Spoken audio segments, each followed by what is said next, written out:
Number 8 interjection. Hello your, I am Azad Sagar जान।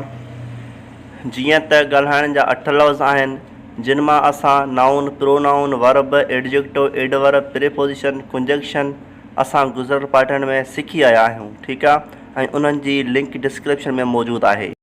अॼु असांजा ॻाल्हाइण जा 8 लफ़्ज़ कंप्लीट थी वेंदा ऐं असांजे ईंदड़ पाठ में टेंस यानी ज़मानो हूंदा। ठीकु आहे, त हाणे इंटरजेक्शन जी वसियत बयानु कयूं था। Number 8 interjection. हीअ ॻाल्हाइण जो 8हों लफ़्ज़ आहे। इंटरजेक्शन माना हरफ निदा। ओके, हरफ निदा माना सॾु।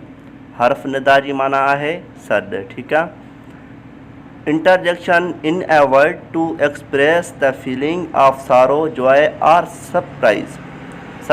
ठीकु आहे, अहिड़ा लफ़्ज़ जेकी दिलि जी ख़्वाहिश, ख़ुशी, गम, अरमान ऐं अजब वग़ैरह जी माना निकिरे त उनखे हरफ निदा चइबो आहे।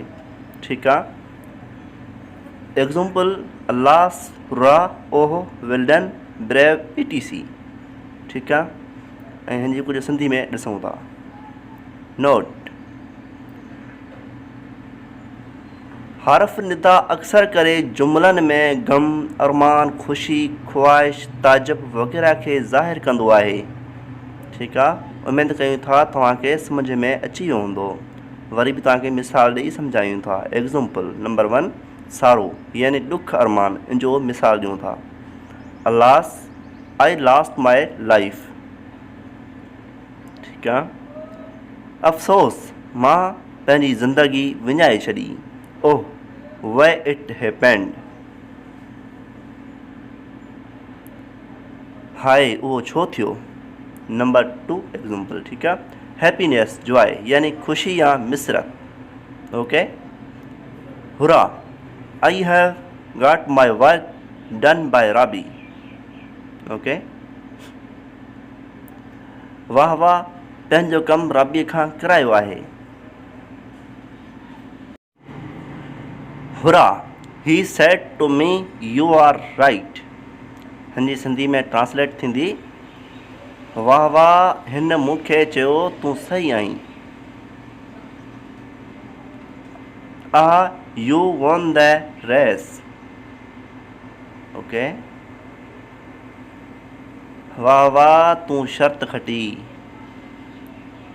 चलो हाणे ॿियो को एग्ज़ाम्पल ॾिसूं था। नंबर 3 डिज़ायर यानी ख़्वाहिश या तमन्ना। Okay, would that you were my friend. हिन जी सिंधी में ट्रांसलेट थींदी, काश तूं मुंहिंजो दोस्त हुजी हा। वुड डैट आई वर ए किंग। ओके, काश मां बादशाह हुजां हा।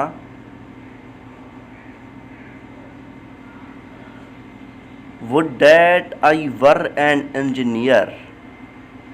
काश मां इंजीनियर हुजां हा।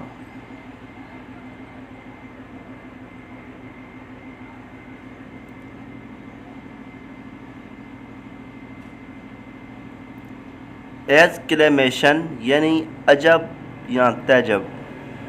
Okay, what a nice man you are. What a nice man you are, तूं छा हिकु आला माण्हू आहीं। तूं छा हिकु आला माण्हू आहीं। हाउ वंडरफुल गर्ल राबी वाज़। हाउ वंडरफुल गर्ल राबी वाज़, राबी केतिरी न हिकु अजब छोकिरी हुई। नोट, हर्फ़ निदा जे सभिनी जुमलनि में ही अजब जी निशानी ज़रूर बि आहे। ठीकु आहे, उमेद कयूं था तव्हांखे हर्फ़ निदा सम्झ में अची वियो हूंदो। अॼु असांजा पार्ट्स ऑफ स्पीच कंप्लीट थी विया आहिनि। असांजे ईंदड़ पार्ट में टेंस ज़मान मुश्तमिल कया विया आहिनि।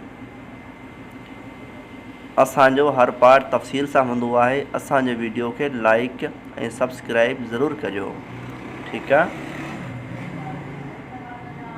वीडियो खे मुकमल ॾिसो, लाइक कयो, दोस्तनि में शेयर कयो ऐं अगरि असांजे चैनल खे सब्सक्राइब न कयो त प्लीज़ सब्सक्राइब ज़रूरु कयो। ठीकु आहे।